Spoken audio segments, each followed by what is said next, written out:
kita, manusia yang paling sedih ketika mendengar umatnya, ketika mendengar Allah ciptakan neraka ketujuh untuk umatnya.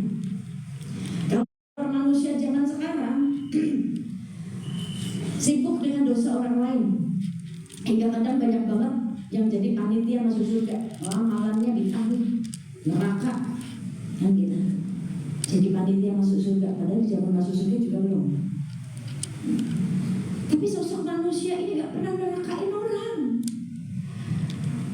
Bahkan ketika malaikat Jibril mendatangi beliau, hadir menjumpai beliau dan mengatakan, wahai Rasulullah, aku mendatangimu bertabaruk kepadamu karena hari ini Allah mengobarkan api neraka dan semua malaikat ketakutan. Maka Rasulullah bertanya, hai Jibril, ceritakan kepadaku keadaan neraka saat itu. Neraka itu terdiri dari 7 lubang ya Rasulullah, 7 tingkatan. Satu tingkatan pertama untuk orang-orang munafik, tingkatan kedua orang Yahudi, selanjutnya orang kafir, penyembah berhala, penyembah matahari, sampai neraka ketujuh malaikat Jibril terdiam. Hingga Rasulullah bertanya, ya Jibril, teruskan ceritamu, untuk siapa neraka ketujuh itu? Maka Jibril menjawab, ya Rasulullah, maafkan aku, neraka ketujuh untuk umatmu. Ketika itu Rasulullah pingsan mendengar hal itu, dan malaikat Jibril mengangkat tubuh beliau, meletakkan di pangkuannya. Dan tak lama Rasul tersadar dari pingsannya dan menangis dan bertanya lagi, ya Jibril, betulkah neraka ketujuh Allah ciptakan untuk umatku? Iya ya Rasulullah, Allah ciptakan untuk umatmu yang melakukan dosa besar, tidak bertobat kepadamu. Maka setelah itu Rasulullah selama 3 hari berdiam diri, keluar rumah ketika Bilal mengumandangkan azan, hingga pulang berdiam diri. Semua sahabatnya khawatir dengan keadaan Rasulullah. Sayyidina Abu Bakar Siddiq mendatangi rumah Rasulullah. Ya Rasulullah, bolehkah aku berjumpa denganmu? Rasul gak menjawab, gak mau berjumpa dengan siapapun.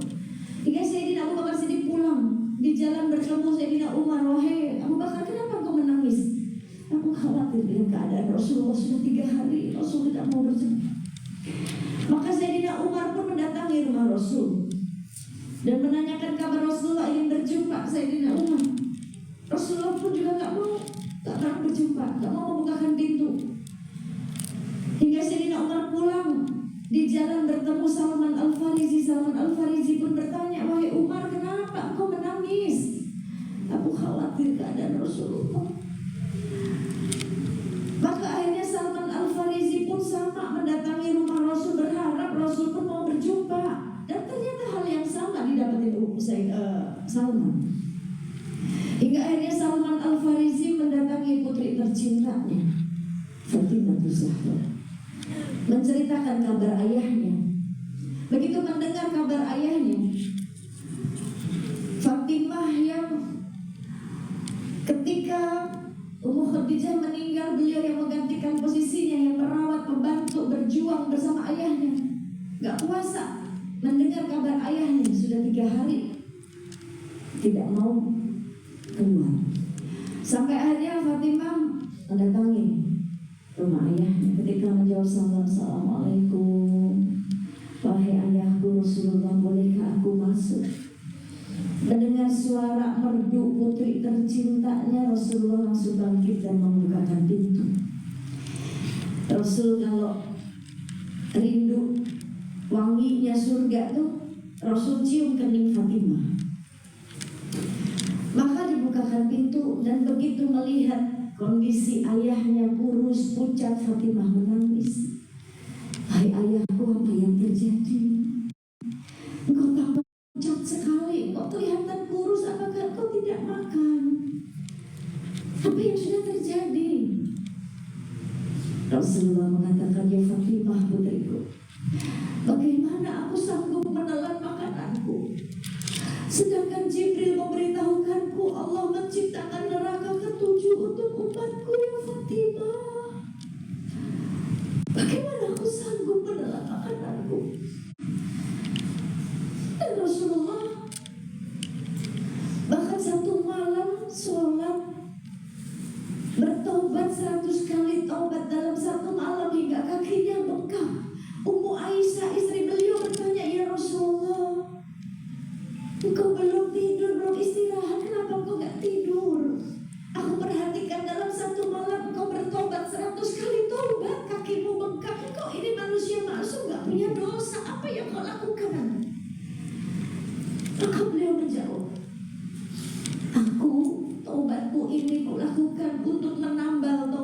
umatku.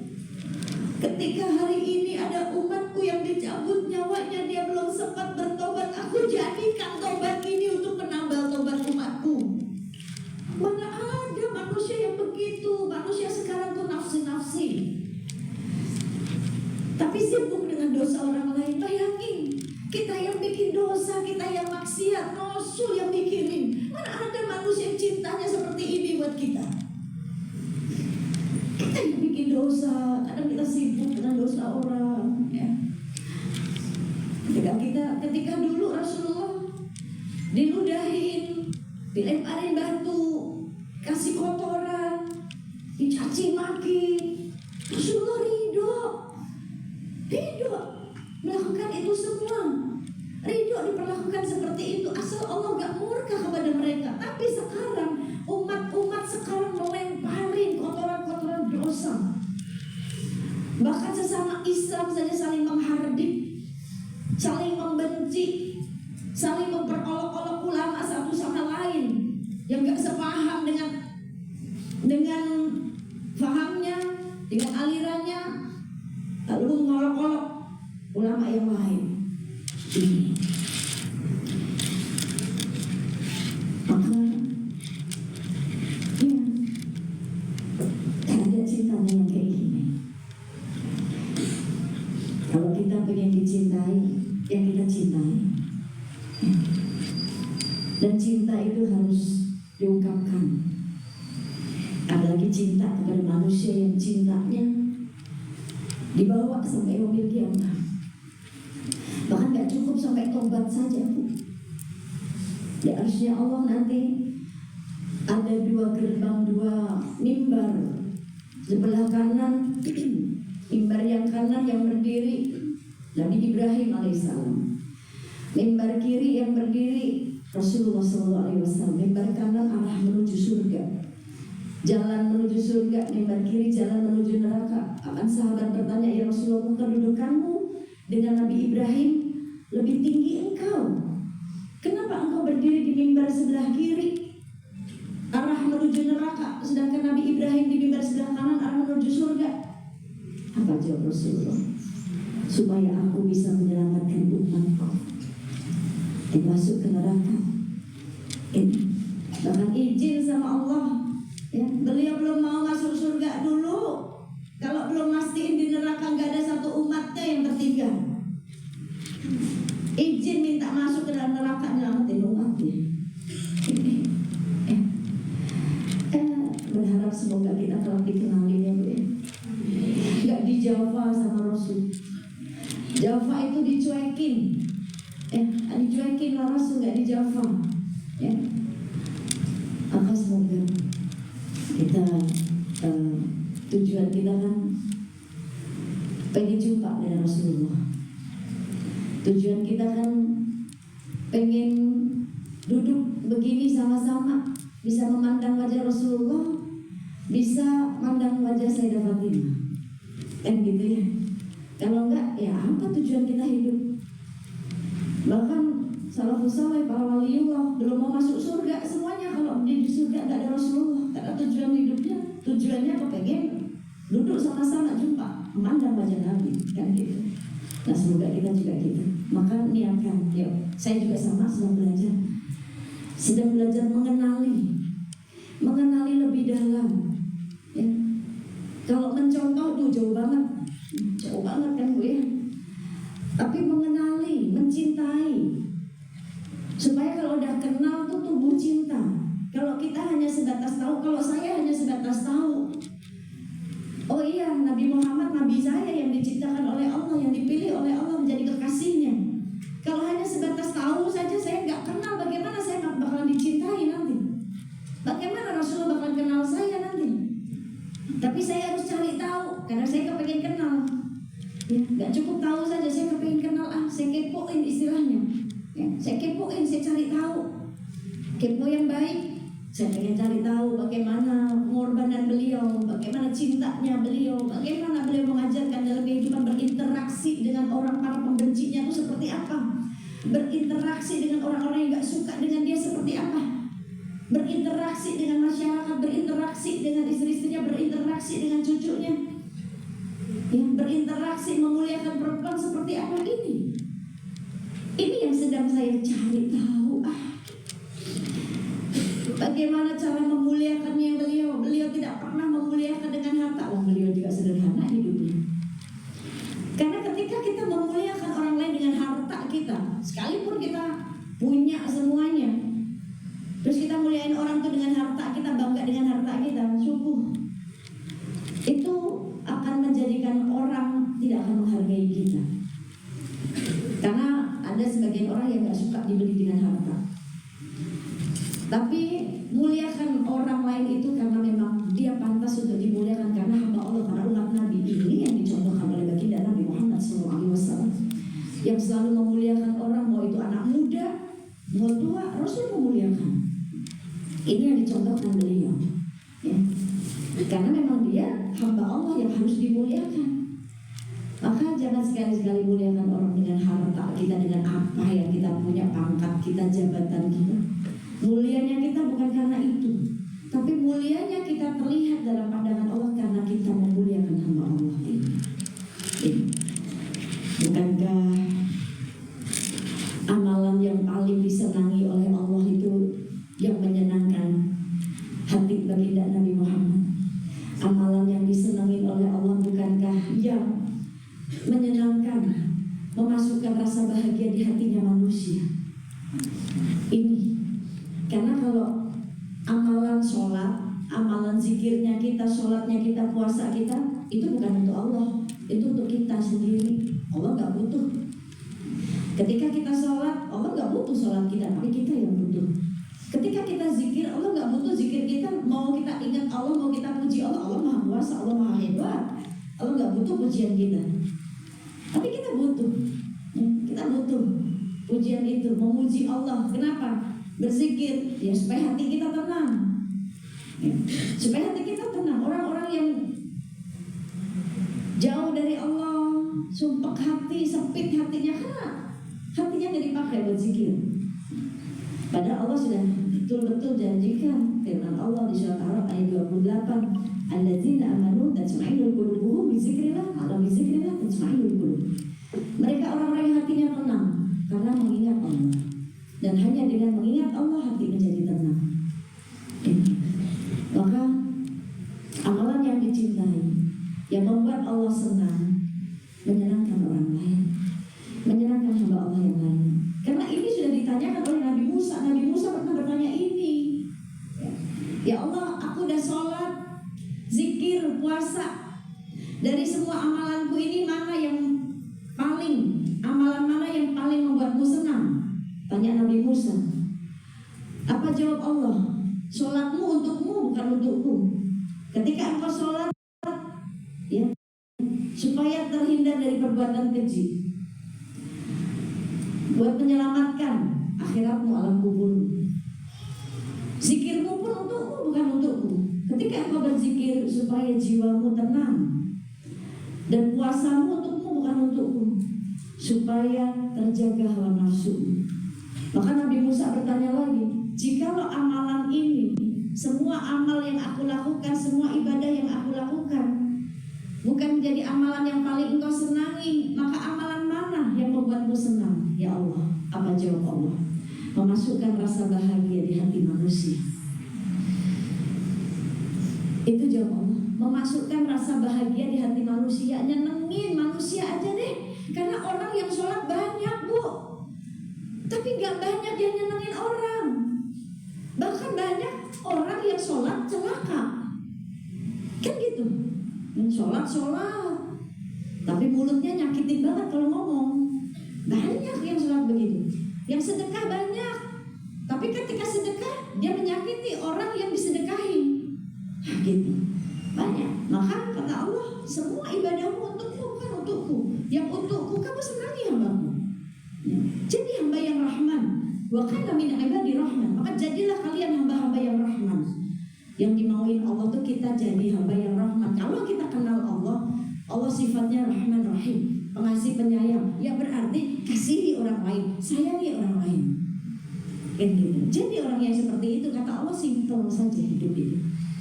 Karena perbuatan baik pun juga gak ada yang sia-sia. Al jazaa'u ihsan ila ihsan.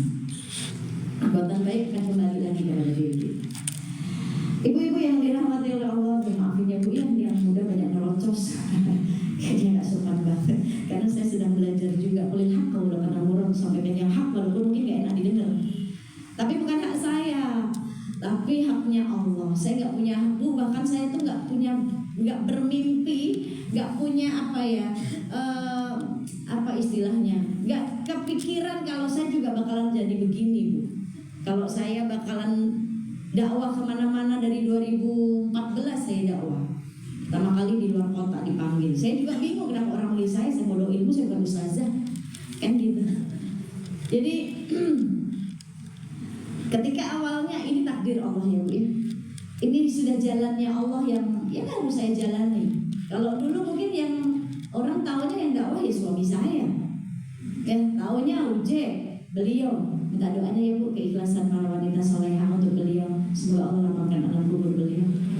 Semoga Allah ampuni segala dosa dan khilafnya beliau. Semoga ilmu-ilmu yang ketika beliau berdakwah itu menjadi amal jariahnya beliau di alam kubur. Ketika satu hari tanggal 26 April, ketika satu hari 26 April malam beliau mau meninggal, siang masih sholat zuhur sama saya. Sehat, afiat, gak sakit. Ya mungkin hanya kurang enak badan saja. Ya karena sebulan full, bahkan seminggu sebelum meninggal jadwalnya sudah dikasih ke semua teman-teman ustadznya. Beliau gak mau ceramah lagi. Dan tanggal 26 April sebelum meninggal beliau sholat sama saya, beliau ngobrol, Umi, kamu udah harus siap. Siap apa nih? Siap dakwah sudah. Sampaikan, walaupun cuma satu ayat. Bicarain aja tentang kebesaran Allah sudah. Gak usah kemana-mana bicaranya. Bicarakan kebesaran Allah. Bicarakan bagaimana tentang Rasulullah, kenalkan mereka. Ajak orang tuh, kan dakwah itu mengajak. Dakwah mengajak Bu. Jangan sekali-sekali dakwah tapi memukul orang lain. Banyak orang sekarang dakwah ya, tapi memukul dakwahnya. Memukulnya bukan memukul dengan pukulan tangan. Karena memukul dengan tangan itu mungkin ya bisa hilang. Kalau biru ya nanti lama-lama hilang. Tapi kalau memukul dengan lisan itu bisa sampai ke hati. Kalau orangnya nggak ridho, bahaya, susah kita di akhirat. Maka dakwahlah dengan merangkul bukan memukul. Merangkul mereka. Sebarkan, mulai kamu bismillah dakwah. Aduh, kenapa harus saya? Kenapa nggak kamu aja? Udahlah, ceramah lagi guys. Karena seminggu dia nggak mau ceramah. Kalau ditanya kenapa nggak mau ceramah lagi, kenapa nggak mau dakwah lagi? Pengen jadi suami yang pengen jadi suami yang baik aja. Cuma bilang begitu. Terus akhirnya beliau bilang, udah kamu bismillah. Ya, walaupun dulu tahun 2007 saya sempat izin sama beliau, boleh nggak sih aku belajar lagi, sekolah lagi. Sekolah apa? Kata beliau gitu. Ya lebih ke agama aja gitu, ngambil pelajarannya. Ya sudah, akhirnya dikasih rekomendasi sama beliau. Udah tuh di Al-Azhar. 1 tahun saya di Al-Azhar, tapi hanya mengambil agamanya saja. Setelah itu bukan untuk mempersiapkan kelak saya jadi pendakwah, nggak kepikiran dulu, berat banget, takut gitu ya. Tapi hanya untuk jadi madrasah buat anak-anak saya. Ya, jadi madrasah buat anak-anak saya ketika saya seorang ibu harus mendidik anak-anak saya, mempersiapkan itu saja. Sampai akhirnya beliau bilang, udah bismillah kamu dakwah. Ya. Karena sebentar lagi semua orang bakal lihat kamu, gak akan lihat saya. Saya gak punya firasat apa-apa Bu. Orang sehat, masih muda, 40 tahun. Dan ketika itu saya 37 tahun, masa iya mati ya gitu. Kan mikirnya gitu Bu, ya kan? Ya saya gak punya firasat apa-apa dan gak ngerti juga maksudnya apa. Udah kamu dakwah. Gak ada orang yang tahu saya juga baru saja. Saya cuma istri ustadz doang. Sebentar lagi semua orang bakal lihat kamu, gak akan lihat saya, udah. Dan saya masih gak ngerti. Terus beliau juga bilang, kamu bikin rumah yatim nanti, peduli dengan anak yatim, senengin Rasul, banyak anak yatim yang putus sekolah, nggak punya tempat tinggal. Ibunya, kalau seorang istri yang ditinggal suaminya punya anak banyak, bingung kalau masih tinggal sama keluarga, kadang jadi omongan. Akhirnya mereka keluar kontrak, ya kalau bisa bayar kontrakan, anak banyak, ya sekolahnya akhirnya pada nggak sekolah. Itu saja beliau concern, memikirkan itu gitu. Oh ternyata saya mau ditinggalkan. Dan beliau bilang, karena sebentar lagi anakmu bagian dari mereka. Masih nggak paham saya, Bu. Dengan kalimat itu, anakmu bagian dari mereka, nggak paham saya. Begitu malamnya, dengan izin Allah, ya, walaupun asbabnya kecelakaan, ya tapi itu sudah jalannya.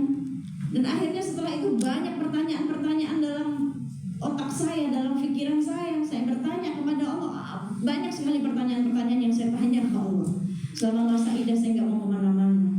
Ya kepengennya manusia pengen mati juga sama gitu. Karena saat itu saya nggak sanggup ya. Ya Allah, anak saya masih kecil-kecil, ya Allah kok tega banget sih Allah. Gitu kan gitu. Coba bilang dulu kalau mau ngambil gitu. Jadi bisa nyiapin. Ya. Tapi enggak. Ya. Terus selesai masa itu banyak pertanyaan ke Allah saya. Banyak bertanya, banyak istilahnya apa ya? Demo ke Allah gitu ya. Sanggup nggak nanti saya ya Allah? Gimana? Kamu bakalan ngasih anak-anak saya makan sampai segitunya, Bu? Nanti saya cari nafkahnya gimana? Apakah saya sanggup ngedidik anak-anak saya? Kan pendidikan anak itu nggak cuma diserahkan sama seorang ibu saja, ya. Tapi ayah juga punya andil untuk mendidik anaknya, ya. Memimpin anaknya, mendidik, menjadikan dia seorang leader, ya, seorang imam, kan gitu.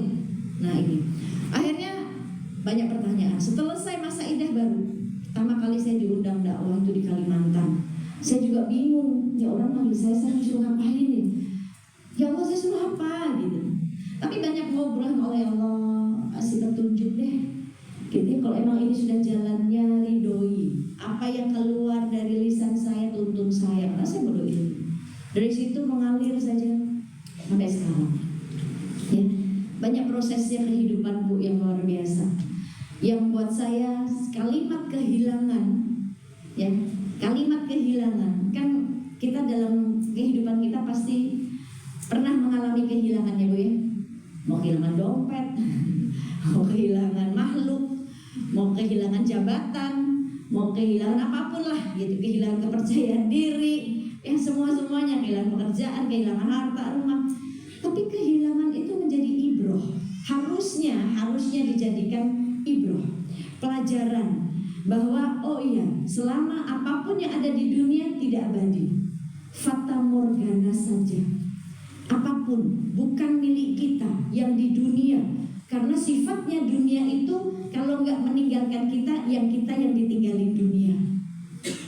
Itu sifatnya dunia. Jadi jangan cinta banget deh sama dunia sampai kita ngejar urusan dunia, lupa waktu kita untuk Allah. Kalau udah capek urusan dunia, waktu buat Allahnya sebentar doang. Bagaimana kita bisa istiqomah tadi? Salah satu tipsnya supaya istiqomah itu Allahnya jangan dikasih sisa.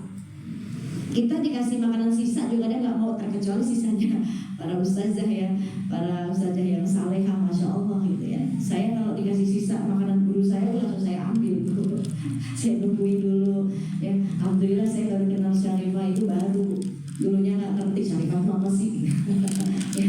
Akhirnya baru tuh saya karena akhirnya masuk ke rantai itu, dan guru-guru saya alhamdulillah akhirnya dibimbing ya. Beliau Ustazah Amirah Novel Jindan itu guru saya yang setiap Sabtu kadang saya private sama beliau dars, buka kitab belajar ya. Dan alhamdulillah kemarin juga sempat diakui jadi muridnya Mbak Nur ketika ya asbab dari guru saya, asbab dari Ustazah Syarifah Amirah Novel Jindan ya beliau. Nah itu, jadi itu masya Allah. Maka jangan sisain waktunya buat Allah. Allah jangan dikasih sisa dulu. Kalau kita cuma mau cari dunianya saja, Bu, ya Allah capek banget. Karena kejar dunia kayak kita makan kuaci, Bu. Ngejar dunia kayak kita makan kuaci. Ibu coba dikasih kuaci 1 piring habisin. Kenyang nggak? Enggak. capek iya, doer tuh mulut kita. Ya, tapi nggak kenyang, itu kayak maka itu ngejar dunia. Dulu saya juga sama Bu, ngejar dunia. Ketika beliau meninggal, ya anak saya masih kecil-kecil Bu, anak saya 4 masih kecil-kecil. Ketika meninggal yang paling kecil aja umur 3 tahun, yang nomor 1 umur 11 tahun, 12 tahun ketika itu gitu. Dan Masya Allah tabarakallah. Tapi itulah keyakinan saya, ya Allah, gak mungkin engkau mengambil, engkau gak akan persiapkan semuanya, urusan rezeki dan lain-lain. Ya ini walaupun ngejar dunia, ngejar popularitas. Dulu sebelum pakai cadar semua TV, hayu aja Bu, ada job ini diambil Bu, semuanya. Ya, nyanyi lah, main film lah. Tapi itu semua urusannya ya fokusnya, anak saya 4, saya harus sekolahin, saya harus sekolahin mereka. Ya, gak minta bantuan siapapun. Sampai akhirnya capek sendiri. Dan akhirnya dapat teguran Allah lagi. Walaupun asbabnya ada seseorang, ketika 2014 rumah saya terbakar, habis gak disisain sama Allah yang saya kejar, ya, yang saya kumpulin, kan gitu Bu. Ya, ketika saya masih dikasih kepercayaan, revisi segala macam, kumpulin harta, ya, buat anak-anak. Akhirnya apa? Lihat, Allah itu sifatnya cemburu, ya. Bahkan kalau kita mengaku punya iman, gak akan dibiarkan kamu beriman begitu saja, gak akan diuji pasti. Surat Al-Ankabut ayat 2. Surat Al-Ankabut ayat 2, bagaimana pertanyaan Allah kepada seorang hamba, jangan mengaku beriman, apakah engkau akan dibiarkan begitu saja dengan keimananmu? Itu surat Al-Ankabut ayat 2, pertanyaan buat kita. Kita ngaku punya iman, beriman, tapi gak mau diuji lagi, gitu kan gitu. Terus kita nanya, ya Allah kenapa saya? Ya Allah seandainya, ya Allah barangkali. Itu pertanyaan-pertanyaan bodoh ke Allah. Kata Allah, kenapa enggak? Ya kamu hambaku, kenapa enggak? Ya kan? Kita nanya, ya Allah kenapa? Kenapa ya Allah? Kenapa saya? Kata Allah, kenapa enggak? Kan gitu ini. Maka di surat Al-Ankabut adalah bukti sebuah tanda cinta dari Allah untuk mengukur keimanannya kita, maka dikasih ujian, apapun ujiannya itu.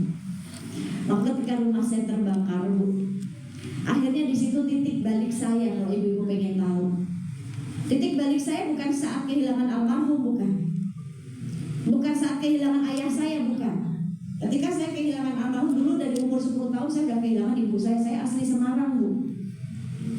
Saya lahir kecil sampai SMA, kuliah di Semarang. Saya hijrah ke Jakarta ya karena dunia model saat itu ya. Teman-teman saya iseng ngirimin foto saya. Akhirnya saya hijrah ke Jakarta, gak balik-balik lagi, udah keenakan. Akhirnya ketemu almarhum di situ, sama-sama di model. Itulah udah masa lalu, gak usah diomongin. Nah, sebuah kehilangan. Titik balik saya bukan ketika kehilangan almarhum, bukan. Ya, yang walaupun saat itu sempat down banget, gak mau ngapa-ngapain, sanggup gak saya hidup tanpa suami, harus cari nafkah, saya kerja apa istilahnya kan gitu ya. Tapi ketika itu lihat Allah kasih kemudahan. Gak lama kehilangan ayah saya ya. Istilahnya saya punya tongkat nih yang buat saya berjalan, satu tongkatnya itu beliau almarhum. Ketika satu tongkat hilang, kaki saya pincang sebelah. Saya masih punya satu tongkat lagi, yaitu ayah saya, laki-laki, 2 laki-laki hebat dalam hidup saya. Ketika ayah saya menemani saya selama masa idah, selesai itu gak lama beliau meninggal. Hilang 2 tongkat saya, Bu.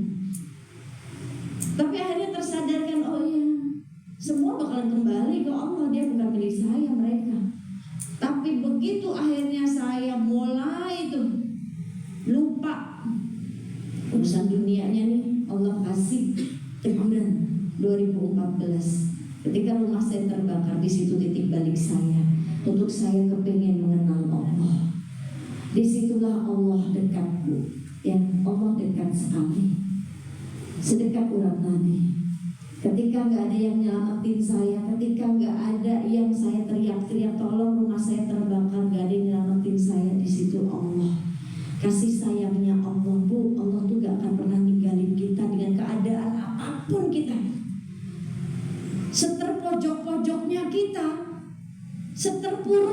sedrupnya kita, sedaun-daunnya kita, Allah gak pernah ninggalin kita ketika mungkin manusia lupa sama kita. Allah yang paling tahu keadaan kita, sedihnya kita, apa yang kita butuhin, Allah tahu ketika manusia gak tahu kebutuhan kita. Tapi Allah tahu. Dan di situ ketika saya terjebak dengan api, gak bisa keluar dalam hati saya, mati nih saya sama anak-anak saya nih. Yang sesek nafas, kabut hitam, semua api di mana-mana saya nggak bisa keluar. Di situ Allah pengen ngasih kesempatan. Ya, selamat Bu, siapa nyelamatin kalau bukan Allah? Bisa saja saat itu udah kata Allah selesai dah hidup kamu, tapi enggak Bu. Allah itu masih sering kasih kesempatan kita, tapi kadang kita lupa Bu. Sekelas Fir'aun saja Allah masih punya rahmat buat Fir'aun, ditunggu tobatnya Fir'aun. Terus kenapa kita mau jauh dari Allah? Ini kenapa kita gak istiqomahin waktu kita? Kalau besok seandainya saya mati gimana ya? Karena cuma di kesempatannya cuma di dunia. Ketika saya mati terbujur kaku di alam kubur semua, ya kalau keluarga kita ingat sama kita, di situ saya udah gak bisa ibadah lagi. Kesempatannya cuma di dunia, di kubur kesempitan. Ya Allah, makanya tips istiqomah salah satunya ingat besok kita mati, itu aja udah. Itu salah satunya tips istiqomah. Itu yang saya alami dengan kalimat kehilangan. Ya Allah, seandainya besok, oh iya, ternyata mati bukan buat orang yang tua saja, yang muda juga mati. Suami saya masih muda. Oh, mati bukan buat orang yang sakit parah, yang sehat mati. Suami saya sehat masih muda 40 tahun ketika itu mati. Ya Allah, ayah saya pun ya istilahnya belum tua-tua banget, masih kuat, mati. Oh ya Allah, seandainya besok saya mati, sanggup nggak saya di alam kubur saya dengan perjalanan yang sangat panjang di alam kubur. Perjalanan di dunia cuma singkat tuh, besok gak ada yang tahu kapan kita mati, kan yang tahu.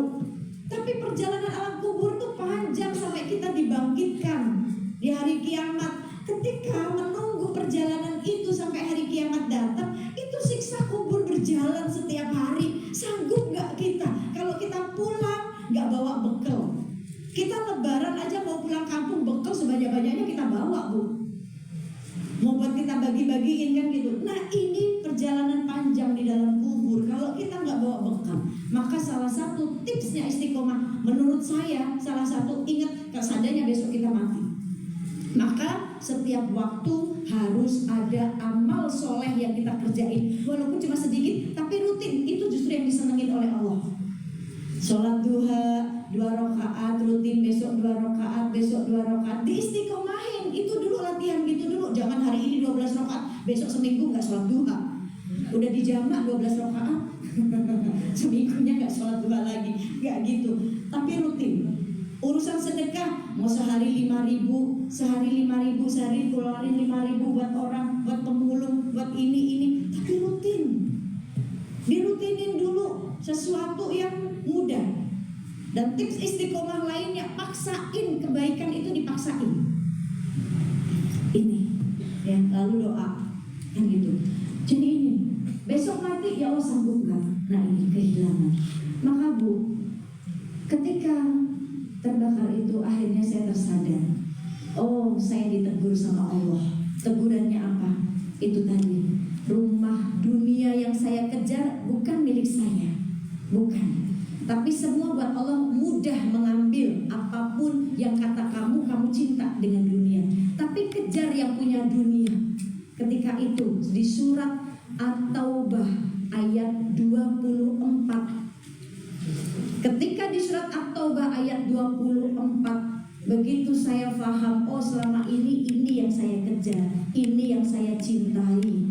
Ya, jikalau bapakmu, anak-anakmu, istrimu, tempat tinggalmu yang membuatmu nyaman di dalamnya, perniagaanmu, harta kekayaanmu, perniagaanmu yang kau takut kerugian di dalamnya, lebih kalian cintai daripada Allah dan Rasulnya dan jihad di jalan Allah, maka tunggu saja peringatan dariku. Ini di surat At-Taubah isinya seperti itu. Dan baru tuh saya terpukul dengan surat ini. Oh ya Allah, selama ini saya salah mencintai, saya salah meletakkan cinta saya, kan gitu. Hingga Allah kasih peringatan, ya istilahnya dijedokin tuh Bu, biar bangun sayanya. Tapi Allahnya ini kasih kesempatan sama saya. Ya, dikasih peringatan tapi dikasih kesempatan. Walaupun peringatannya Masya Allah buat saya kehilangan semua tempat tinggal saya, bingung mau kemana, gak punya duit, gak punya rumah, pakaian juga habis semuanya, cuma satu-satunya itu. Tapi di situ saya punya harta yang luar biasa, Allah sisain, yaitu anak-anak saya. Ketika terbakar ya, anak saya si Abizar tuh saat itu umurnya baru 11 tahun ya, pakai baju putih atau hitam saat itu ya. Terus pakai celana pendek. Begitu udah selesai kami loncat dari lantai 2 Bu, karena di rumah sudah nggak bisa lewat lagi, api di mana-mana, jadi mau nggak mau loncat keluar dari lantai 2 ya supaya selamat. Maka setelah itu orang baru datang nyiramin itu subuh, mobil kebakaran juga baru datangnya subuh. Dan ketika itu anak saya Abizar masuk azan subuh, dia ngingetin orang-orang yang nyiramin, om udah om biarin aja om, bentar lagi paling datang mobil kebakarannya, udah azan, yuk kita sholat. Yuk kita sholat subuh. Ini kata Allah, itu harta kamu. Anak-anak disisain. Oh ya sudah, tawakal. Walaupun anak-anak saya nanya, Umi habis ini kita mau tinggal di mana? Gimana Allah aja. Itu jawabannya. Gimana Allah aja. Ternyata ujian mampu merubah karakter manusia. Ujian mampu merubah karakter manusia. Ujian mampu merubah karakter anak-anak saya. Di usianya dia paham apa arti ujian, apa arti sebuah cinta dari Allah itu apa. Walaupun cintanya Allah luar biasa, mungkin mustahil banget ya, kok seperti ini ya gitu, kan gitu. Tapi itulah ikhlas. Manusia itu perlu ikhlas Bu. Salah satu tips istiqomah pun salah satunya ikhlas. Segala yang kamu kerjakan harus ikhlas supaya kamu bisa istiqomah. Karena ikhlas itu salah satu buah dari keimanan kita. Ketika kita mau beribadah kita ikhlas, itu yang Allah senangi. Ya, itu ikhlas, Masya Allah. Maka dari setelah itu baru saya mengenal Allah. Baik ibu-ibu, ini karena ada oh ya, saya mau ngajak ibu-ibu, itu infak yang berjalan salah satunya untuk saudara-saudara kita di Palestina. Yuk, saya mau ngajak ibu-ibu ya, hartanya hari ini biar manfaat ya. Ini untuk kegiatan dakwah anak-anak yatim yang pada putus sekolah, kita biayain sekolah mereka, juga untuk saudara-saudara kita di Palestina yang sampai hari ini sudah 103 hari masih dijajah, masih dibunuh massal, masih dihancurkan semua dari ujung ke ujung. Maka yuk sembuhkan luka saudara kita dan jadikan harta hari ini menjadi penyelamat kita di yaumil qiyamah. Jadi saksi bahwa kita menyelamatkan bumi Al-Aqsa walaupun dengan cara seperti ini. Dan Allah nggak lihat seberapanya uang yang kita keluarkan, tapi Allah lihat hari ini kepedulian kita sesama umat Nabi, kepedulian kita kepada tempat yang bersejarah yang menjadi pijakannya baginda Nabi Muhammad SAW. Dan saudara-saudara kita di Palestina, mereka yang menjadi garda terdepan untuk menjaga bumi Al-Aqsa. Kalau nggak ada mereka habis Bu. Kita nggak akan pernah menginjakkan lagi bumi Al-Aqsa, Masjid Qibli yang menjadi sejarah Dome of the Rock yang pernah dipijak oleh Rasulullah SAW. Dan alhamdulillah saya 2 kali dikasih kesempatan Allah ke sana. Maka kita kalau seandainya itu Al-Aqsa dikuasain habis, apa yang akan kita ceritakan kepada anak kita ketika anak kita bertanya tempatnya di mana Bunda? Ya, dan mereka saudara kita keimanannya yang gak diragukan lagi. Contohlah keimanannya orang-orang di negeri Syam, yaitu Palestina, yaitu saudara-saudara kita. Ketika mereka kehilangan, mereka hanya mengatakan hasbunallah wa ni'mal wakil, ni'mal maula wa ni'mal nasir.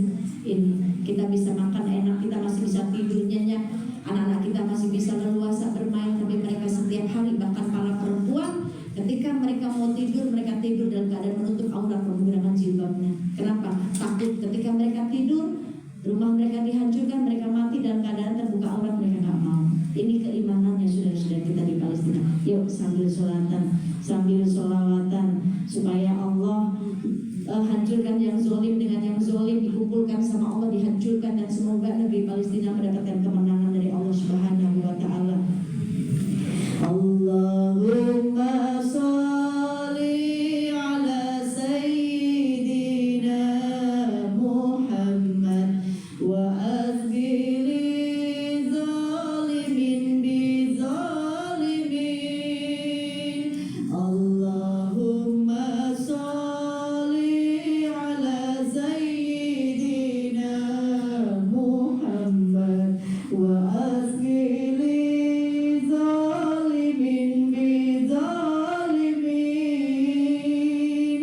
وأخرجنا من بين السالمين وعلى آله وصحبه أجمعين اللهم صل على سيدنا محمد وأسجل ظالم بظالمين اللهم صل على سيدنا محمد وأسجل ظالم بظالمين وأخرجنا من بين السالمين وعلى آله وصحبه أجمعين. Baik, Ibu yang dirahmati oleh Allah, semoga apa yang dikeluarkan hari ini bermanfaat untuk saudara-saudara kita di Palestina dan bermanfaat menjadi pertolongan kita di yaumil qiyamah. Mungkin materinya sampai di sini. Saya kembalikan kepada MC dan kali mau ada yang bertanya. Tapi kalau tanya jangan susah-susah ya Bu ya. Kalau saya nggak bisa menjawab ya mohon maaf lahir batin. Terima kasih. Ya. Jazakillah khairan katsir untuk Umi Pipi yang sudah menyampaikan. Tentunya tidak ada kata yang sia-sia di dalam kebaikan Umi. Insya Allah kata tadi Umi menyampaikan dari wa'ani wal ayat, sampaikan sama kita di sini juga belajar. Jadi insya Allah Umi juga punya pengalaman, kita juga punya permasalahan dan nanti kita akan berbagi. Itu ya Ibu-ibu. Sepakat ya, Umi Pipi punya pengalaman, kita punya permasalahan dan di sini kita bisa menanyakan. Tadi mungkin sebagai pengawal tadi sudah saya sampaikan Umi bahwasanya istiqomah itu kan susah, gitu ya. Istiqomah itu susah. Di hari yang biasa saja susah. Tapi ini di zaman fitnah. Nah, itu awal yang saya sampaikan. Namun di sini kami buka ruang untuk bertanya kepada ibu-ibu untuk bisa menanyakan dengan waktu yang terbatas. Monggo. Jadi sampai di rumah itu apa ya yang permasalahan yang nggak paham bisa ditanyakan karena ini kesempatan tadi yang seperti Umi Pipi sampaikan bahwasanya ada tip untuk istiqomah. Kalau tadi yang saya terima yang pertama gini, kalau kita ibadah jangan dicari waktu siksa gitu ya Umi ya, betul. Yang kedua, ingat besok mati karena rumusnya mati itu tidak tua. Bisa jadi muda, anak-anak ataupun tua, sakit atau tidak sakit. Nah itu tips yang kedua. Kemudian yang ketiga, ikhlas. Karena ikhlas itu bisa tahan lama. Itu ya. Ya, oke. Langsung saja kepada umi-umi yang solehah di sini yang mau bertanya silakan. Ya, 1, 2. Kemudian siapa lagi? 2 dulu ya. Gimana Umi kalau langsung bertanya nanti dijawab biar lebih enak. Monggo, silakan. Maaf ya.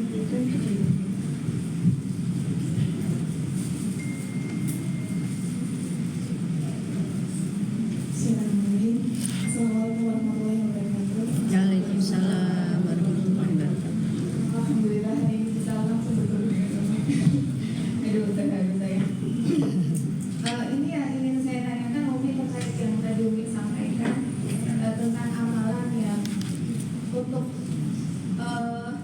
amalan yang sholat, kemudian puasa itu kan kita sendiri ya Umi akan kembali ke diri kita sendiri.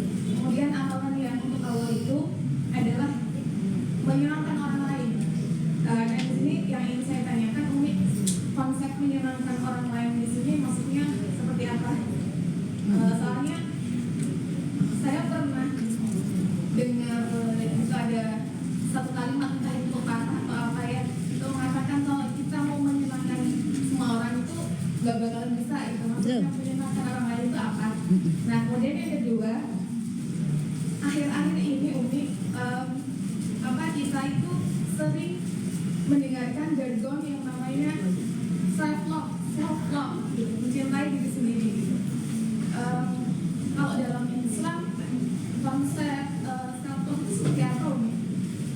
Karena dari ini saya gimana ya Umi, sedikit heran gitu. Ada teman saya pakai hijab, kemudian buka hijab gitu, kemudian dapet lah itu di Facebook, di IG gitu, di status WA. Terus captionnya tuh gini, nggak peduli apa kata orang gitu, yang penting aku mencintai diriku sendiri gitu. Nah sebenarnya konsep self love itu seperti apa Umi dalam Islam? Ya demikian, terima kasih Umi. Wassalamualaikum warahmatullahi wabarakatuh. Waalaikumsalam.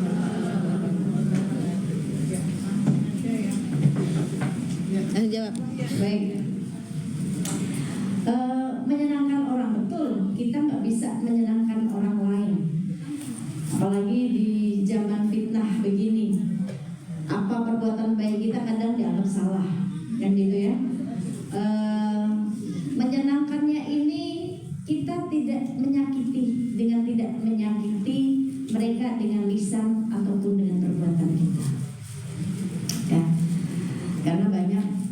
Ingatkah dulu ketika ada kisah seorang wanita yang mendatangi Rasulullah mengatakan, ya Rasulullah, saya punya tetangga saya rajin ibadah, sholatnya rajin, tetapi setiap hari banyak orang yang disakiti dengan lisannya. Banyak tetangga yang disakiti dengan lisannya. Bagaimana ya Allah, ya Rasulullah, keadaan dia nanti di akhirat? Apa jawab Rasulullah? Inna finnaha, sesungguhnya tempatnya dia di neraka, padahal ahli ibadah. Tapi dia tidak bisa menyenangkan orang lain. Tadi makanya itu, ibadahmu bukan untukku kata Allah, ya, untukmu sendiri. Ya, banyak orang sholat tapi celaka. Ya kenapa? Nggak bisa menjaga lisannya. Menyenangkan orang bukan dengan kita muliain dengan harta kita tadi, bukan.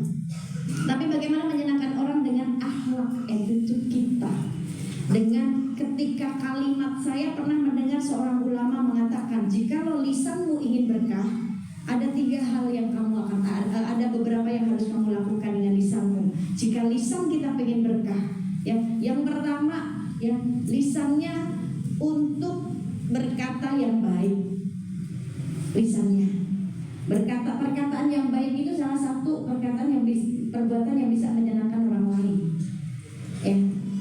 Dan ketika kita mau, misalkan contoh, kita mau mengatakan sesuatu kepada orang tersebut, harusnya kita bermuhasabah. Seandainya ini perkataannya akan menyinggung dia, kira-kira kalau saya ngomong begini dia tersinggung nggak ya? Nah, itu muhasabah sebelum melakukan.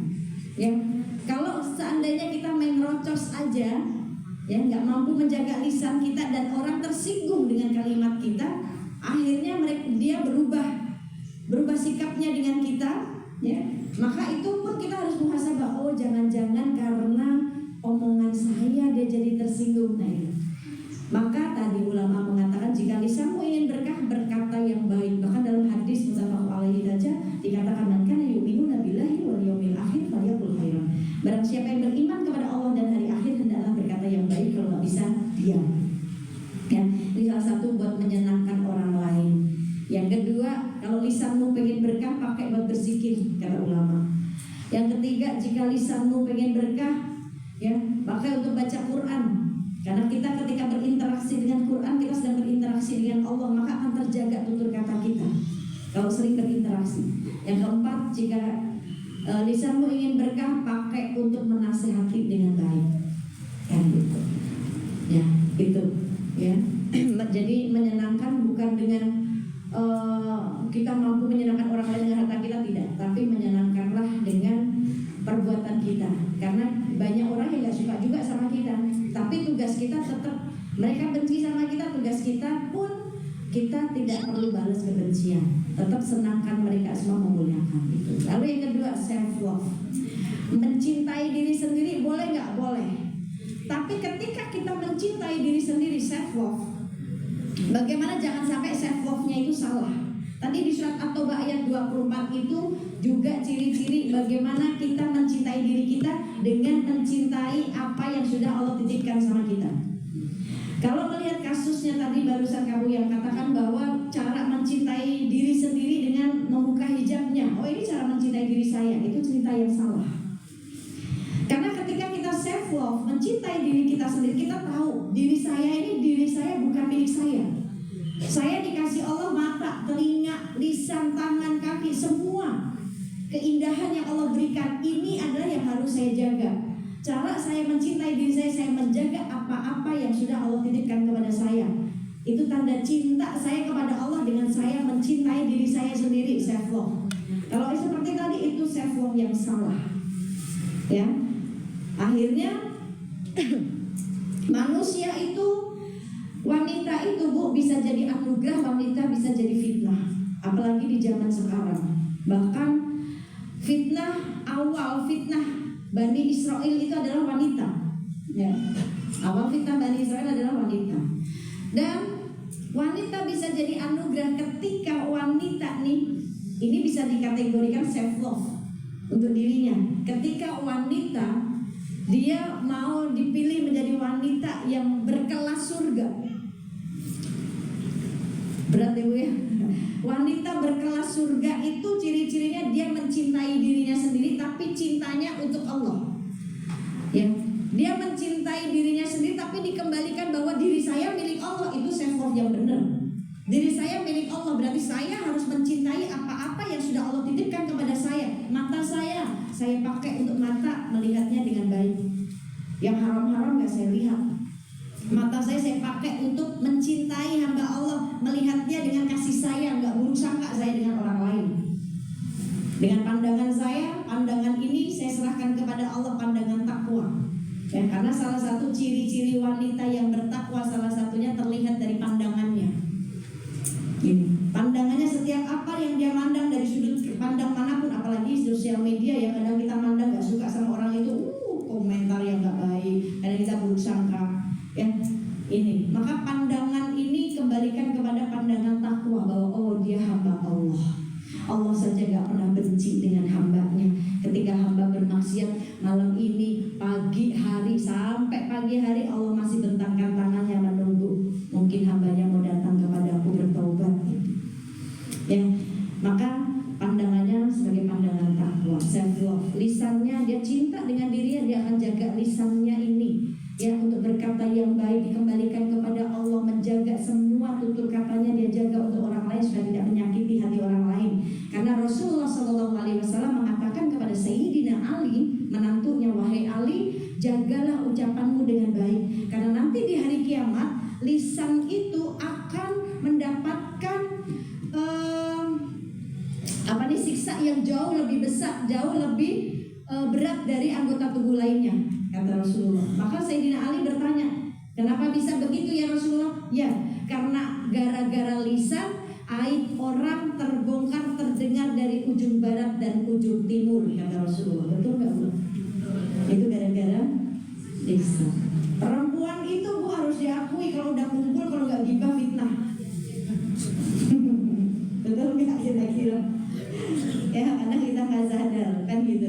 Nah ini, maka Rasul mengatakan kepada Sayyidina Ali, jaga lisan, tutur kata yang baik. Karena asbab lisan yang keburukan orang terdengar dari ujung timur, ujung barat kan gitu. Kadang kita nih nggak sadar Bu.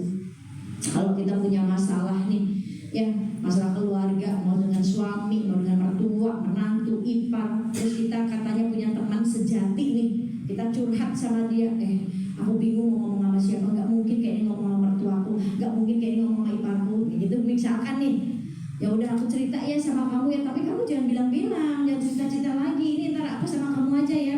Iya siap. Udah diceritain, cerita semua dari A sampai Z. Yang diceritain ketemu tetangga sebelah, tahu nggak? Si Fulana kemarin cerita begini-begini, dia lagi punya masalah tahu sebenarnya. Tapi kamu jangan cerita ya, ini antara aku sama kamu doang loh. Dan dua Bu, oh iya, ya siap. Nanti yang habis diceritain ketemu tetangga lagi, cerita lagi. Ya, akhirnya satu RT tahu semuanya Bu. Ini yang dimaksud Rasulullah. Asbab lisan, aib orang dari ujung barat, ujung timur terdengar semuanya. Makanya kenapa di hari kiamat nanti teman sejati akan jadi musuh satu sama lain, terkecuali yang bertakwa kepada Allah. Dan ciri-ciri wanita yang bertakwa salah satunya juga terlihat dari lisanmu, dari lisannya. Bagaimana apa yang dia ucapkan kepada orang lain, perkataan-perkataan yang baik. Ini.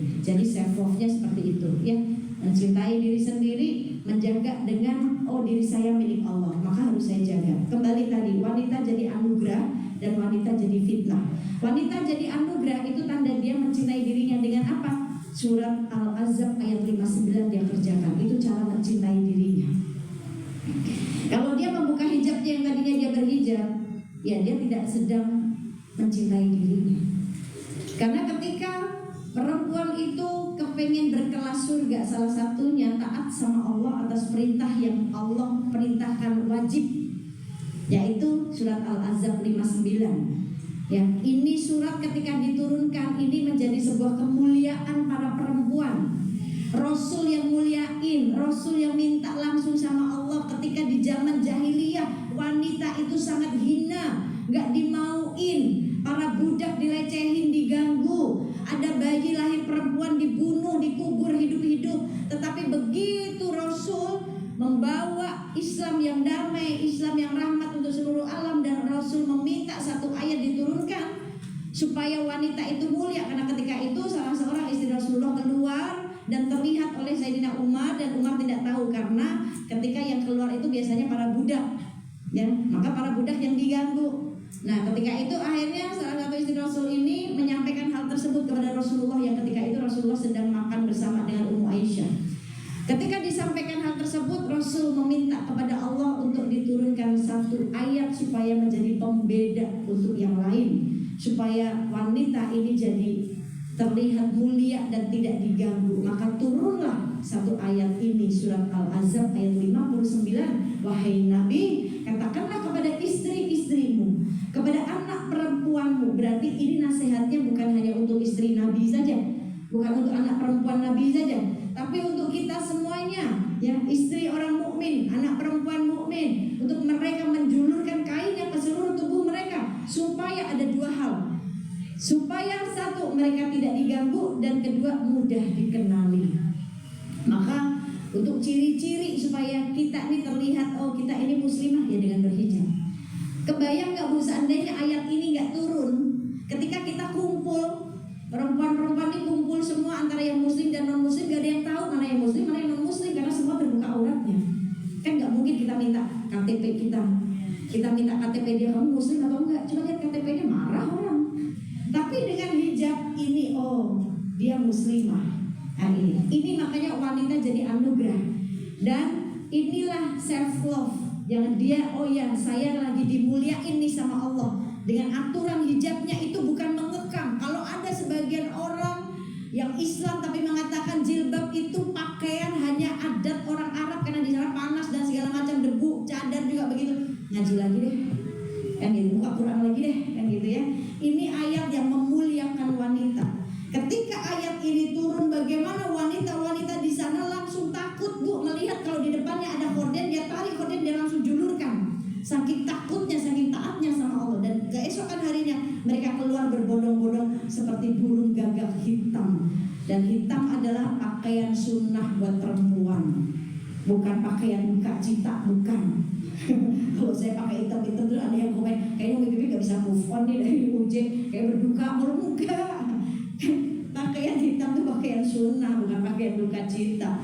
Dan hitam itu kemuliaan. Lihat Hajar Aswad, batu yang hitam, bahkan kiswah Ka'bah, sesuatu yang warna hitam yang pekat, kan sebuah kemuliaan, ya, ini. Maka itu cara self love. Wanita akan jadi anugerah ketika dia taat hukum Allah di surat Al-Ahzab ayat 59. Dan wanita akan jadi fitnah ketika dua helai rambut wanita terlihat kepada laki-laki yang bukan mahramnya, maka mampu membawa 4 fitnah laki-laki ke dalam neraka. 1 ayahnya, 2 suaminya, 3 pamannya, 4 anak laki-lakinya. Ini buat para istri, ya, dan juga buat anak perempuan ini. Maka itu perempuan jadi fitnah. 2 helai rambut tuh gimana kalau semua auratnya terlihat? Gimana kalau rambutnya semua terlihat? Gitu. Tapi kita tidak boleh menjudge orang tersebut yang membuka jilbab, biarkan, ya sudah, doakan saja, ya, doakan semoga Allah berikan hidayah kembali. Buat Allah mudah kok, tinggal membalikan besok saya sentil kamu pakai jilbab, mudah buat Allah. Tapi di sini Allah melihat apa yang Allah lihat, liyabluwakum ayyukum ahsanu amalan. Allah melihat siapa yang paling baik amalannya. Allah melihat prosesnya dia, biarin deh gitu. Yang ini, asal kita jangan menjudge orang tersebut, jangan merasa diri kita yang lebih baik Baik, terjawab ya semoga. Ada lagi? Iya. Terima kasih. Mungkin untuk langsung ya, karena waktu kita udah sampai 11.30. Ya, sudah 30. Ya, karena akan digunakan untuk sholat zuhur. Jadi kami mohon kepada penanya kedua itu bisa singkat dan nanti mungkin Umi bisa menjawab dengan singkat dan jelas. Monggo, silakan.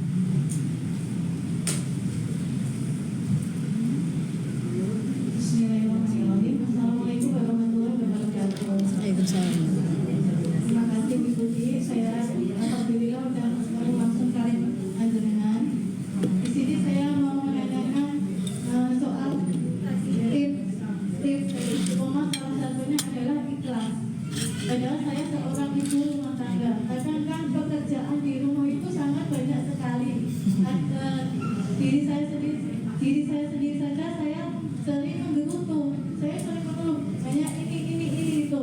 Dan saya ingin mempertanyakan bagaimana rasa ikhlas yang benar-benar ikhlas itu bisa tercantum dalam hati saya gitu. Terima kasih. Assalamualaikum warahmatullahi wabarakatuh. Boleh dibuka surat Az-Zumar ayat 11 dan ayat 12. Kalau pengen jawaban ikhlas yang kayak gimana. Di surat Az-Zumar ayat 2 pun dijelaskan. Lalu ayat 11, 12 pun dijelaskan. Boleh monggo dibuka. Setelah saya sedang ini ya. Silakan dibuka. Bagaimana di surat Az-Zumar ayat 11 ayat 12 Allah katakan di situ, sesungguhnya aku diperintahkan untuk menyembah Allah dengan penuh keikhlasan kepadanya dalam menjalankan agama. Ya, itu ayat 11-nya di surat Az-Zumar ayat 11 ayat 12. Ayat 12-nya dan aku diperintahkan agar menjadi orang-orang yang pertama berserah diri.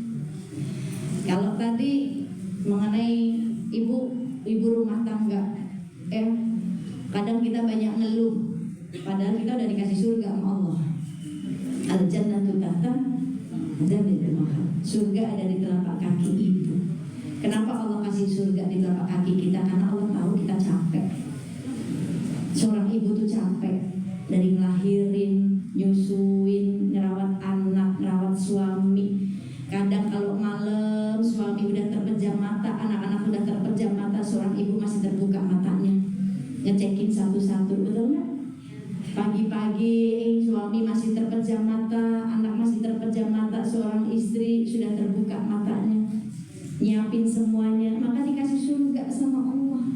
Maka segala sesuatu yang kita kerjakan di dunia ikhlas, ya, karena Allah semuanya supaya bernilai ibadah. Karena ikhlas ini adalah wujudan dari sebuah niatan kita. Oh, saya niatnya mau ibadah, jadi ibu rumah tangga niatnya mau ibadah, ya, berarti harus ikhlas. Karena sebuah ibadah itu akan mendapatkan pahala. Dan segala sesuatunya, amal kita tergantung dari niatnya kita. Bahkan dalam hadis pun dikatakan Islam ini mengajarkan umatnya Islam tentang ikhlas. Apa itu? Menerima dan merelakan. Ikhlas itu menerima dan merelakan. Menerima kita, takdir kita sebagai seorang ibu, ya begitu, ya. Harus rela dengan lelahnya kita. Harus rela saat kita nggak bisa sabar dengan ngadepin anak, kita udah begini, anak begini. Harus rela sabar ngadepin suami, kan gitu, ya. Belum lagi anak, terus ada lagi suami. Itu ujiannya kita. Itu Allah kepengen melihat, ya, bagaimana ketika kita diciptakan oleh Allah tujuannya untuk beribadah. Ibadah itu ada dua, habli minallah, habli minanas, ya. Ya maka ya tunjukkan ibadah kita kepada Allah. Habli minallahnya jalan, habli minanasnya juga jalan. Jika habli minallahnya baik, habli minanasnya pasti akan baik. Karena dia tahu tugasnya dia beribadah. Dan ibadah yang karena hati lebih Allah sukai, yaitu ikhlas, ya. Jadi niatin semuanya, ya Allah ini jadi pahala saya, ya. Secapek-capeknya kita, Allah tahu kok kita capek, makanya kasih surga. Jangan sampai akhirnya surga itu menjauhkan kita. Karena yang tadinya kita niatnya untuk beribadah